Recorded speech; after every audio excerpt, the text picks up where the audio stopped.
여호와께서 이와 같이 말씀하시기를 너희는 정의를 지키며 의를 행하라. 이는 나의 구원이 가까이 왔고 나의 공의가 나타날 것임이라 하셨도다. 안식일을 지켜 더럽히지 아니하며 그의 손을 금하여 모든 악을 행하지 아니하여 하나니 이와 같이 하는 사람 이와 같이 굳게 잡는 사람은 복이 있느니라. 여호와께서 연합한 이방인은 말하기를 여호와께서 나를 그의 백성 중에서 반드시 갈라내시리라 하지 말며 고자도 말하기를 나는 마른 나무라 하지 말라. 여호와께서 이와 같이 말씀하시기를 나의 안식일을 지키며 내가 기뻐하는 일을 선택하며 나의 언약을 굳게 잡는 고자들에게는 내가 내 집에서 내 성 안에서 아들이나 딸보다 나은 기념물과 이름을 그들에게 주며 영원한 이름을 주어 끊어지지 아니하게 할 것이며 또 여호와와 연합하여 그를 섬기며 여호와의 이름을 사랑하며 그의 종이 되며 안식일을 지켜 더럽히지 아니하며 나의 언약을 굳게 지키는 이방인마다 내가 곧 그들을 나의 성산으로 인도하여 기도하는 내 집에서 그들을 기쁘게 할 것이며 그들의 번제와 희생을 나의 제단에서 기꺼이 받게 되리니 이는 내 집은 만민이 기도하는 집이라 일컬음이 될 것이다. 함께 있습니다. 이스라엘의 쫓겨난 자를 모으시는 여호와가 말하니 내가 이미 모은 백성 외에 또 모아 그에게 속하게 하리라 하셨느니라. 우리 좀 정리를 하셔야 됩니다. 믿지 않는 자들이 그리스도인인 저희들에게 그런 질문을 가끔 합니다. 좀 기분 나쁘다. 아담이 지은 죄 때문에 내가 지옥 간다는 것이 말이 되냐? 그걸 믿고 교회 다니는 너희들이 나는 이해가 안 간다라고 질문합니다. 아담의 죄, 우리 뿌리 깊이 있는 원죄 때문에 나하고 아무 상관없는 그 원죄 때문에 여러분이 지옥 가시는 것입니까? 그 아담이 지은 죄를 대신한 구제책 그리스도를 믿지 않았기 때문에 그러는 것입니다. 그 구제책 그 사랑을 거부했기 때문에 그 아담이 지은 죄 때문에 내가 지옥 간다면 괴롭고 기분 나쁘다. 나는 그리스도인들을 볼 때마다 괴롭다 이것이 아니고 아담이 지은 원죄가 우리에게 있으나 구제책을 주셨어요. 그 이름 그 보혈의 피를 믿는 자는 여기에서 넘어가게 될 것이다. 구원할 것이다. 이것을 믿지 않는 것입니다. 다시 말하면 나를 위해 죽으신 그리스도의 상한 몸을 내가 그냥 지나치는 거예요. 믿지 않고 나를 위해 죽었음에도 그것을 믿지 않기 때문입니다. 사랑하는 관계에서는 뭐 다이아몬드를 안 해줘서 기분이 나쁩니까? 뭐를 해서 기분 나쁩니까? 믿지 않아서, 열심히 해서, 솔직하지 않아서. 우리는 내 중심으로 성경을 보고 설교를 듣고 하나님을 내 안에 가두어 둡니다. 요즘에는 그 유튜브 시대여가지고 가장 문제는 뭐냐면은 너무 많은 돌아다니는 설교를 들어서 나도 모르게 구멍을 내줘서 이상한 쪽으로 빠져들어간다고 해요. 심지어는 중직자들도 교회를 이렇게 한 곳에 정착한 것이 아니고 주님이 분명히 이곳에서 단을 쌓으라고 주셨건만 안수집사 장로님들도 한번 교회를 등지면 그냥 집에서 설교를 듣는 거예요. 그거는 공부하는 거죠. 그거는 예배하는 것이 아닙니다. 예배는 내 영과 혼과 몸과 내 물질과 내 시간이 함께 가는 것이 예배인데 그냥 듣는 것이죠. 그래서 성경을 보고 설교를 듣고 이런 것들이 내 중심에서 하나님을 가두어 두는 것인데 하나님 때문에 내가 커져야 되는데 나 때문에 하나님이 작아지게 내 안에 가두어 두는 것입니다. 하나님의 말씀은 권면이 아니에요. 권유하고 이해가 됩니까? 이해를 바라는 것이 아니에요. 하나님이 우리가 없으면 내가 없으면 안 되니까 그런 것도 아니에요. 자, 동의를 구하고 설교를 하는 것이 아니고 강단의 설교는 선포입니다. 하나님의 말씀은 일방적인 선포예요. 믿든 안 믿든 하나님의 말씀은 위에서 일방적으로 떨어지는 선포이지 네가 나를 동의해 주겠니? 이해가 가니? 이해가 안 가니 이해가 가면 믿어달라 이것이 아니고 일방적인 통보입니다. 주님의 말씀은. 그래서 하나님은 항상 우리를 지켜주시고 만나주시지만 이 말씀을 듣고 예배를 하라고 특별히 만나주시는 곳이 있어요. 그곳이 교회입니다. 그곳이 바로 교회라는 것이에요. 과거 구약의 시대에는 하나님은 성막에서 우리를, 성막으로 우리를 부르셔요. 그럼 우리는 뭐 짐승을 잡아서 가든가 이렇게 성막에 제물을 가지고 하나님 앞에 절대 빈손으로 안 가죠. 우리 어른에게도 뭐 배짐이라는 나라도 사고까지 빈손으로 안 가지 않습니까? 그래서 하나님 앞에 그 지성 성막에 들어가서 성막 가장 깊은 곳 지성소, 내 마음의 지성소라고 그러죠. 그 지성소에 들어가서 우리 주님을 만나고 대면하고 배울 때 그곳에 거룩한 제물을 가지고 갑니다. 자, 그러나 예수 그리스도께서 오신 이후 신약의 시대, 지금 은혜의 시대에는 예수 그리스도의 피로 단번에 내 모든 것을 속죄하셨어요. 그리고 그러나 교회를 세워주셨다는 것입니다. 나를 물론 성전 삼으셨어요. 이것이 우리는 교회잖아요. 우리가 내가 교회. 그러나 유형적인 교회를 세우셨다는 것입니다. 성전 삼고 그곳에서 말씀이 선포되게, 내가 집에서 혼자 예배드리는 게 아니고 그곳에서 선포된 일방적인 통보, 하나님의 말씀을 듣고 믿고 그 십자가 부활을 믿고 보혈 피를 믿는 자에게 한정된 것이 구원입니다.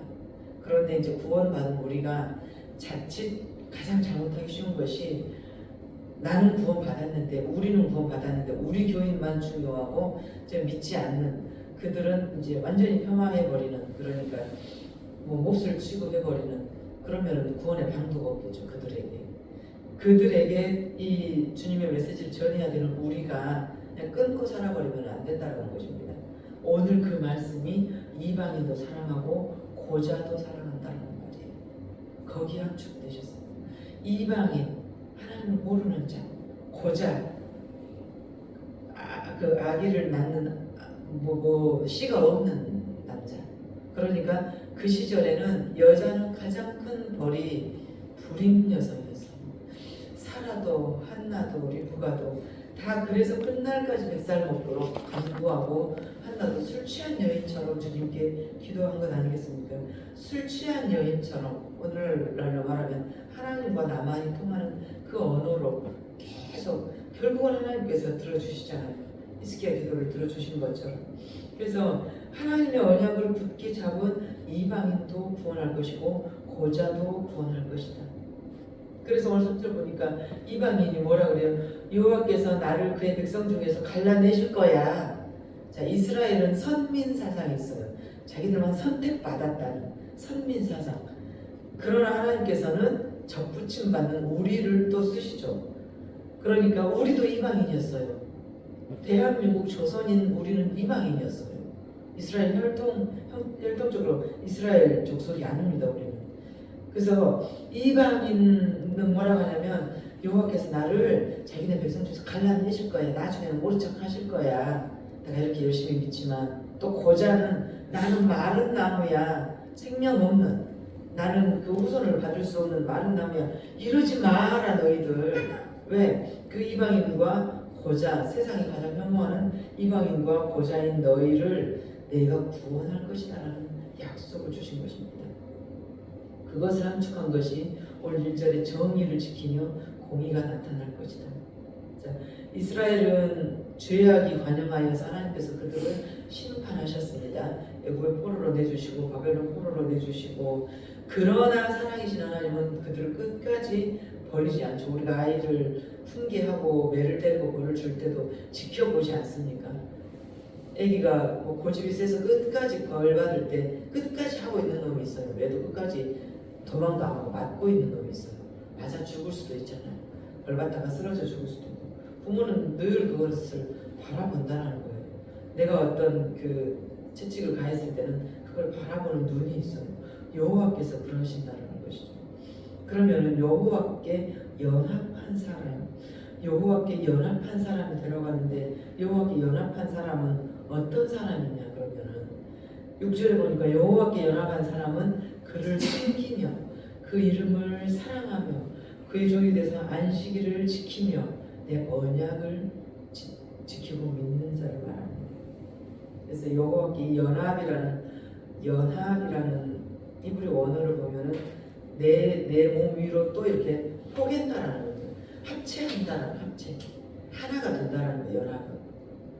그래서 여호와께 연합한 사람은 여호와 하나님과 내가 하나 된다. 내 위로 하나님이 포개져서 덮어져서 하나가 됐다라는 거예요. 이런 사람에게 나타나는 것은 공의와 정의가 행해진다. 자, 공의는 우리가 착각하면 안 될 것이 평등이 공평이 공의가 아니에요. 우리는 공의로우신 하나님이 왜 나에게는 안 주시지? 그러니까 이 공의를 잘못해서 그런 거예요. 공의를 공평이나 평등으로 해서 그런 거예요. 그러니까 하나님은 공의로우시다면서 그러면 저 사람만 이뻐야지. 공의하고 상관없는 공의는 무엇이냐? 하나님과 이웃과의 관계가 내가 하나님 안에서 바르게 되는 것을 공의라고 해요. 다시 말하면 하나님과 내가 연합되는 것을 공의라고 해요. 하나님과 내가 연합되는 것. 하나님 마음이 내 안에 있는 것. 그럼 정의는 무엇이냐? 하나님이 원하시는 질서, 하나님이 원하시는 바른 재판, 지혜로운 재판, 솔로몬의 지혜, 이것이 정의예요. 그래서 이거 성경의 근거에서 바른 판단을 하고 하나님을 사랑하고 이웃을 사랑하는 사람을 공의와 정의를 행하는 사람이라는 거죠. 하나님은 언약을 굳게 잡은 이방인과 고작 가장 혐오스러운 이들을 새로운 영적 이스라엘로 구원하시겠다는 것입니다. 그들의 제사, 그들의 예배를 기쁘게 받으시고 내 자녀로 입양하시겠다라고 합니다. 우리가 입양된 가지, 참감람나무 가지에 접붙임 당한 우리가 이방인이에요. 우리가. 그리고 그분의 자녀로 입양이 되었어요. 입양이 되었으면 자녀와 동등된 혜택을 받을 수 있습니다. 동등된 소속감과 혜택을 받을 수 있어요. 그리고 그 부모님의 모든 것은 내 것하고 똑같아요. 자녀하고 똑같아요. 나는. 그런데 우리는 그 많은 혜택을 주심에도 누리지 못하고 떠들고 나 죽겠네. 나는 혼자야 하고 있다는 것이죠.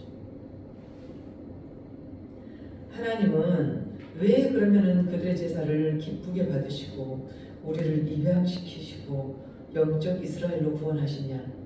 하나님의 집은 만민이 기도하는 집이라고 하셨기 때문에 그 만민이 기도하는 그 집에 나와 당신에게 연합하기를 원하는 자들을 당신 자녀 삼으신다는 것입니다. 주님께 연합하려는 자를 기쁘게 받으신다는 것입니다. 그래서 성막에서 우리의 예배를 받으셨던 과거의 하나님은 지금 오늘날 이 시간에는 우리 안에 주님의 성전 삼으시고 우리를 주님의 성전 삼으시고 우리 안에 좌정에 계신다는 것입니다. 그래서 그 십자가 부활과 그리스도의 피를 믿는 자에게는 나의 자녀되는 영적 특권을 주셨어요. 이것은 선포입니다. 이것은 일방적인 통보예요. 이해할 수 있겠니? 믿어주겠니? 믿어주라 이것이 아닙니다. 일방적인 선포입니다.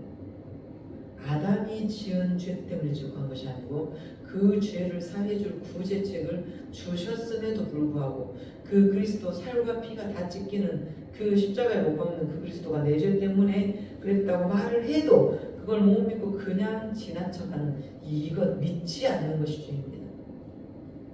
하나님과 우리는 사랑하는 연합한 관계이기 때문에 믿지 않음이 죄예요. 사랑하는 관계는 믿지 않음이 죄예요. 잘못한 것이 죄가 아니고. 그래서 만민이 구원하는 집에는 어떤 하나님의 뜻이 있는가? 이 만민이 모든 나라, 여기서 만민은 모든 나라. 7절에 보니까 내 집은 만민이 기도하는 집이라. 이 만민은 모든 나라, 모든 족속을 말합니다. 이방인은 빼고 그리스도인만, 이스라엘 백성만 이것이 아니라는 것입니다. 그래서 이 만민을 구원하는 이 교회는 무엇이 있는가? 말씀이 있습니다.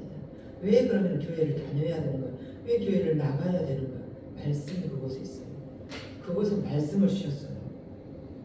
구약의 선지자들의 입술을 통해서 우리 주님은 말씀을 주셨습니다. 자, 타락된 이스라엘에게 말씀하셔요.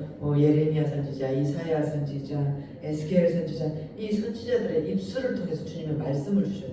왜 교회를 유튜브 봐도 되는데 누워서 잠옷 차림으로 소파에 뒹굴면서 유튜브 봐도 나 오늘 예배 드렸다고 할 수 있는가? 아니라는 거예요. 코로나 시대를 기점으로 우리는 코로나 때 교회가 세워져서 좀 황당했겠지만 코로나를 기점으로 교회가 반토막도 안 되는 3분의 1 토막이 났다고 99% 교회들이 말을 하잖아요. 이 코로나라는 주님이 장치해 놓은 이 시험거리 예배 자리를 사수했어야죠. 저는 그렇게 생각합니다. 예배 자리를 사수했어야 돼요.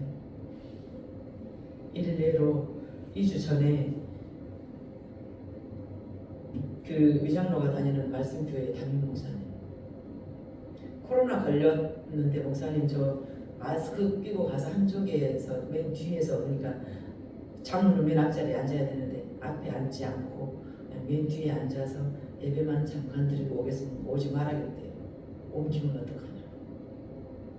교인 20명밖에 안 되는 그 교회에서 그것도 장로인데 그것도 허락을 받고 뒤에 앉아 있겠습니다 했는데 내려오지 마세요. 코로나 때 우리가 이랬어요. 그때 오지 말라고 목사들이 자기 입으로 오지 말라고 해놓고 이제 교인들 다 떠나고 나니까 다 떠나고 안 돌아온다고. 하나님의 놀라운 장치라고 저는 생각해요. 이러면서 네가 예배할 수 있겠니? 이러면서 너희가 예배 자리를 지키겠니? 지금 이거잖아요. 그 교회 만민을 구원하는 그곳에 무엇이 있습니까? 말씀이 있어요. 말씀이 있어요. 선지자의 입술을 통해서. 두 번째는 안식일을 지키는 곳, 하나님과의 연합된 곳이에요. 세 번째는 무엇이 있습니까? 이방인을 구원시키려는 도구로 교회를 주셨어요. 이방인들이 주님의 말씀을 모르는 이방인들이 어디에서 말씀을 듣고 어디에서 주님을 만나겠습니까? 예배 가운데 만나야 돼요. 그곳이 교회입니다. 마지막으로 하나님의 백성이 되는 자들의 집단 공동체입니다. 소속이 있어요. 혜택이 있어요. 자격증이 있어요. 시민권이 있습니다. 어디에 무슨 총회, 무슨 노회, 무슨 시찰 우리도 그러잖아요. 어느 교회 이 소속된 거기에서 나는 그리스도인으로 주님을 섬기고 이웃을 사랑하겠다. 하나님을 사랑하고 이웃을 사랑하겠다.